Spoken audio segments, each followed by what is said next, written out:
Peace, my friends, what is going on? My name is Daniel Hussein.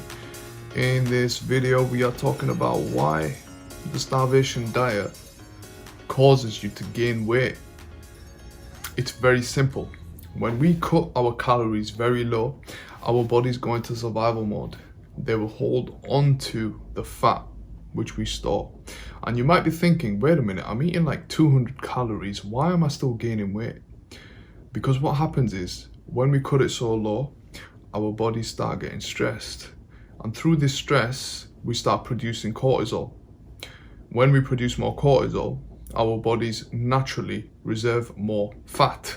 Because let's say, for example, you was in the wild getting chased by a bear, your stress levels will be very high.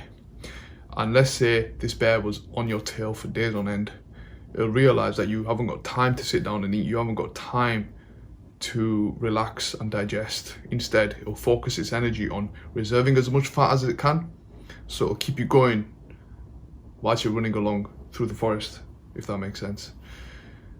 And it also understands that you haven't got enough food to keep it satiated and running, and so it'll produce hormones which will weaken your immune system, it'll weaken your organs, and it'll actually make you store fat. Whereas if you eat consistently and you eat nutritionally dense, balanced meals with a good amount of calories and nutrients, this is going to make you feel satiated. It's going to increase the function of your hormones and your organs. Your metabolism is going to be balanced, it's going to be healthy, you're going to shed the weight easily because you're maintaining your homeostasis, a good balance within yourself. So what can you do instead of starving yourself? Instead of cutting the calories and trying to look like an hourglass or a petite, skinny model. Reason I'm saying this is because I've noticed the starvation theme is way more common in females than it is males. Males tend to try to out-train a bad diet, they try to outrun a bad diet, but with females, they tend to starve themselves. And same rules apply. Whether you're starving yourself or trying to out-train a bad diet, which I did both simultaneously, it almost very nearly killed me. If you're trying to do either one or both, the solution is get eating right, eat consistently, eat frequently, and make sure it's balanced. You got your proteins, fats, and carbs in there. It's very simple. I wish it was as simple as saying, eat this consistency every single day. That's not the case. Some days you might be craving more fat, some days you might be craving more carbs.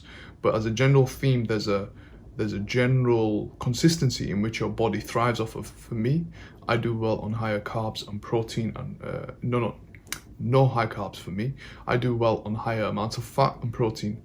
I do well on lower amount of carbs. Whereas my brother, for example, he does well on higher carbohydrates, and so he needs to implement higher quality carbohydrates. We're talking sweet potatoes, pasta, grains which are healthy like oats and things like that. I'm not a big fan of oats, and I don't think they're necessarily that healthy, but if you do well with carbs, good shout. Fruits are a good source of carbohydrates too.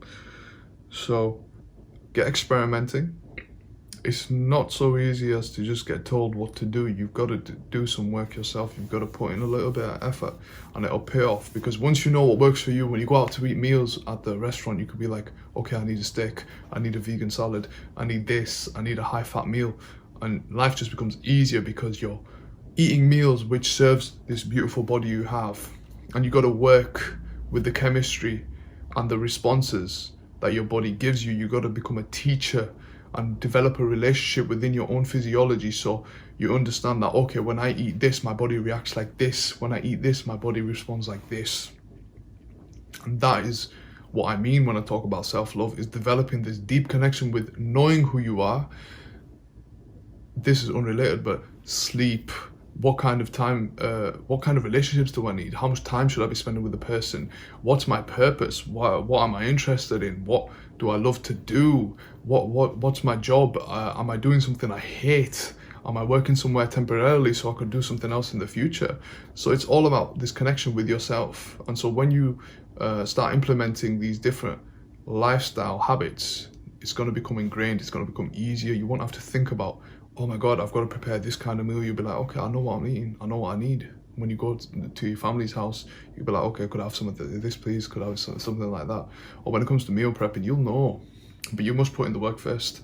I hope this video helped. If you have any struggles, plateaus, whatever, reach out to me. I'll help you out. Now's a good time. I'm free, I'm available, so I suggest you reach out and take advantage of my offering as of this moment. So, peace.